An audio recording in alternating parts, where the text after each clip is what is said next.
guys, maraming salamat at magandang gabi po sa inyong lahat. Time check is 5:45 na ng hapon na. Ng gabi pala, sorry, nandito pa rin po tayo sa Parañaque City, sa may President Avenue, Parañaque City. Ayan, katatapos lang po natin mag-drop ng mga kasamahan natin sa trabaho. Kaya pabalik na tayo ng ating opisina sa Makati. Ayan. Medyo matraffic sa area na to, kaya kwentuhan muna tayo mga Oragon. Ayan. Ang inyo pong driver, kung saan napapadpad, bukas po may biyahe tayo papunta tayo bukas ng Novaliches, Quezon City. Alis tayo ng mga 8:30 ng umaga sa office, babalik tayo mga bago mag 3 o'clock kasi pagdating ng alas 4 meron tayong shuttle service. Ayan, ma-traffic talaga dito guys sa may President Avenue sa Parañaque City. Lalo po yung mga palabas po kasi tayo ng highway o ng AD Los Santos Avenue, papunta tayo ng Makati. Dadaan po tayo ng SMBF. Ayan, kung dito po kayo dadaan sa President Avenue, marami po kayong madadaan ng mga village dito, kagaya ng Tahanan Village. Ayan, maraming salamat po sa ating mga kaibigan OFW at mag-iingat po tayong lahat dyan. Ayan guys, tuloy-tuloy lang po tayo kasi medyo matraffic. Bawat kanto kasi rito bawat intersection kasi rito merong nagda-traffic kasi mga, alam nyo naman, mga exclusive subdivision yung dinadaanan natin. Pero ito pong President Avenue to, open po to sa lahat ng klase ng sasakyan. Kaya lang pagkatapos mo rito, may mga gate na po kayong dadaanan, hindi po kayo makakapasok kapag wala kayong sticker dito. Ayan, hindi po ito open for the public, open po to sa mga residente lang po dito sa BF Resort, sa BF Parañaque, Las Piñas at Muntinlupa. Ayan, may galap shoutout, may video bumilis-bilis po ng kaunti. Malapit na po tayo dito sa may BF Parañaque, sa may sa may SMB Parañaque po. Ayan, yung po nakikita nyo sa unahan ay kung na yan, Dr. Edil Santos Avenue na yan sa Parañaque po. Malapit po yan sa kanto mismo ng SMB po yan, kung tawagin dito. Ayan, matraffic na naman, malapit na kasi po tayo sa kanto ng Dr. Edil Santos Avenue. Ayan, shoutout kila tatay, isang pamilya po doon, no? Nakaupo lang sila sa habang kita kasama yung dalawang anak ni tatay. Ayan, shoutout po doon sa mga nagtutulak ng sasakyan. Hindi na tayo makikitulong doon kasi malayo pa yung ating uuwian ayan, nandito na po tayo sa may Maywood Village, Parañaque City. Nasa pa rin po tayo, nandito pa rin po tayo sa President Avenue sa Parañaque. Medyo mahaba-haba po itong President Avenue na po ito. Mula doon sa isa nating video, makikita nyo po yun. Ito po ay part 2 ng President Avenue video po natin. At big love shoutout po sa Rosemary White Premier, sa lahat po na nakakulab doon sa Rosemary White Premier po. Maraming salamat po sa inyong mga suporta. Siya nga pala guys, medyo matagal na rin tayo nagbablog, pero dahil hindi natin ito matutukan o hindi tayo makapag dito sa pagbablog, talaga, makakatutok talaga, kaya hindi tayo masyadong nakakasweldo dito buong buwan. Ayan, talagang ganyan ang buhay, enjoy lang po. Sabi nga, pag na-enjoy mo yung ginagawa mo,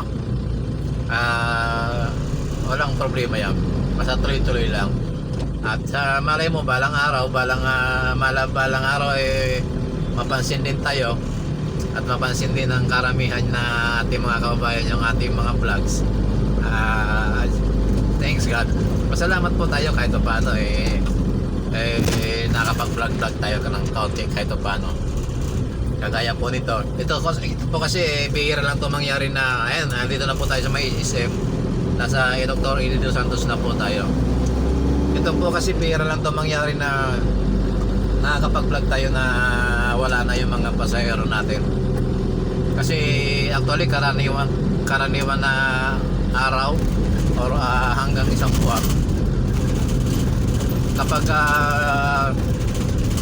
nayatid na natin yung mga pasahero natin ay gabi na po tayo nakakabalik ng opisina. At saka aalis tayo ng opisina alas 4:30 ng madaling araw para sunduin ulit sila.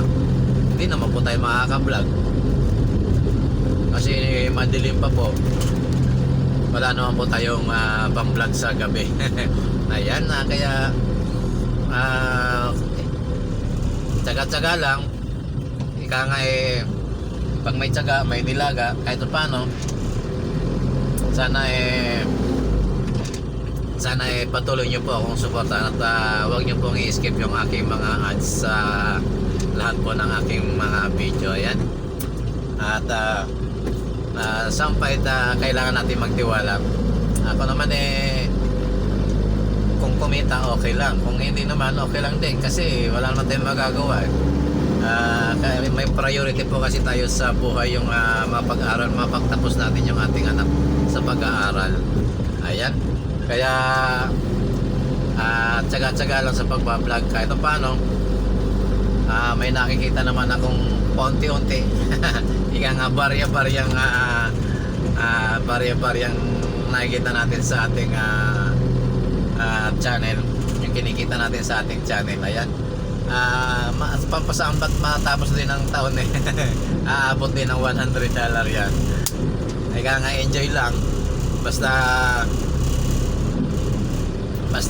tuloy-tuloy lang po tayo, wag lang po tayong susuko sa ating pagbablog. And dito na po tayo sa may sukat interchange, sa may akit na po tayo ng Skyway. Ayan, dahil mag-skyway tayo, expected po natin na mabilis, pero ayan, nakita ko na sa taas traffic. Ayan, sa Skyway kagabi yung southbound, galing ako ng Cavite, talagang makikita nyo sobrang over sa traffic. Ayan, sana hanggang dito lang tong traffic sa may stop at sa may toll gate po. Sana hanggang dyan lang sa toll gate yung traffic na ito na ating nakikita. Kasi kung hanggang doon na naman to, kasi kahapon nakita ko or naranasan natin yung traffic kahapon, hanggang doon siya sa may Bikutan, lagpas pa ng Bikutan, umabot pa ng hanggang doon sa may anong tawag doon, malapit sa coastal, sa C5, malapit sa C5 yung traffic kahapon. Mula doon sa may toll gate, sa may lampas ng Alabang hanggang doon sa may C5 sa Taguig. Ganun kahaba yung traffic. Vice versa po yung kahapon dito, makikita nyo dito po sa Skyway. Ayan po, andito pa rin tayo sa Sukat Interchange, pero pataas tayo ng aakyat tayo ng Skyway. Kanina pa po tayo ito pinatay ko lang yung ating camera kasi medyo mahaba po, medyo matagal yung traffic at yung mauubos po yung ating memory. Ayan, nakikita nyo po, nasa itaas na po tayo. Ayan kung nakikita nyo yung baba, ayan po yung Sukat Interchange po yan, yung sukat dito sa may Sukat Parañaque, Muntinlupa po yung boundary. Ayan po, yung nakikita nyo naman po sa kabila, yung papunta ng southbound at northbound po yan, yung Skyway po na papunta ng Calamba at saka Makati po. Ayan, nakikita nyo po may malaking ilog dyan sa kabila, ors yan po ay ang Laguna de Bay. Ayan, Laguna Bay po yan, Laguna Bay.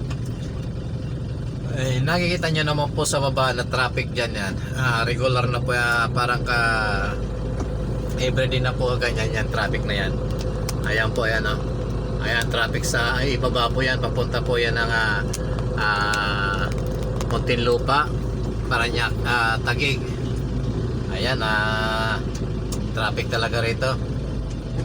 Ayan po, kung nakikita nyo po yung kulay kung ano yun, nakikita nyo po Laguna Bay, Laguna Bay.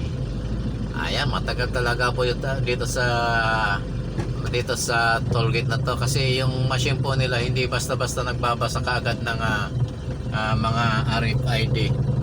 Ayan. Ayan po, dadalawa lang po kasi dito yung toll gate sa papasok ng expressway ng Skyway. Dito sa taas po ng Sukat Interchange, madadalawa lang po siya, isang CAS at saka isang buses close band lane. Yung kabila ay traffic din, ito traffic din. Ayan, dito na po tayo, papasok na po tayo. Ay, salamat po, sana pasahin kagad tayo. Ayan, diretso na po tayo. Ayan po, andito na po tayo at nakikita nyo po yan, yung tulay po yan na galing ng Skyway po yan, na galing ng south at saka galing ng north. Ayan po, yung sa kapila naman po yan, nakikita nyo yan yung ilog ng Laguna Bay. Ayan, nandito na po tayo sa Skyway Sukat. At dire-diretso na po ito, sana wala nang traffic doon sa unahan natin. Ganyan po ang buhay natin dito sa Maynila. Tsaga-tsaga lang po sa traffic na ating dinadanas dito, lalo na po pag December. Ayan, maraming salamat po sa inyong lahat, sa mga patuloy na sumusuporta po sa ating channel.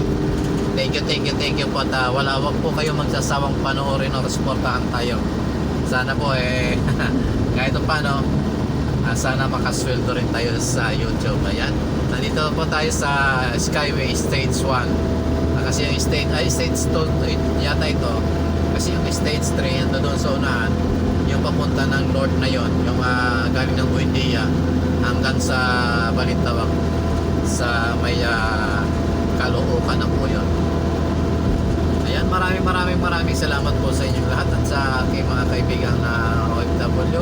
Mag-iingat po tayong lahat at huwag po natin kalilimutan lagi na magdasal. At ingatan nyo po ang inyong mga sarili dyan. Ayan, tuloy-tuloy lamang po tayo, malapit na po tayo ng Bikutan. Malapit na po tayo ng Bikutan, pero yung sa kanan po natin ay part pa rin po ng Paranaque. Paranaque pa rin po siya, part ng Bayanang. At saka ito, ayan, sa unahan po nito, yun dito po sa kanan nyo nakita, maraming puno po yan. Yan po ay part na po ng Taguig. Yan po, parang ako ng mga Madre at Pari yan, tirahan yan. Yung area na yun na nakita nyo. Ayan, dito na po tayo sa may part ng Tanyag or malapit sa Bikutan.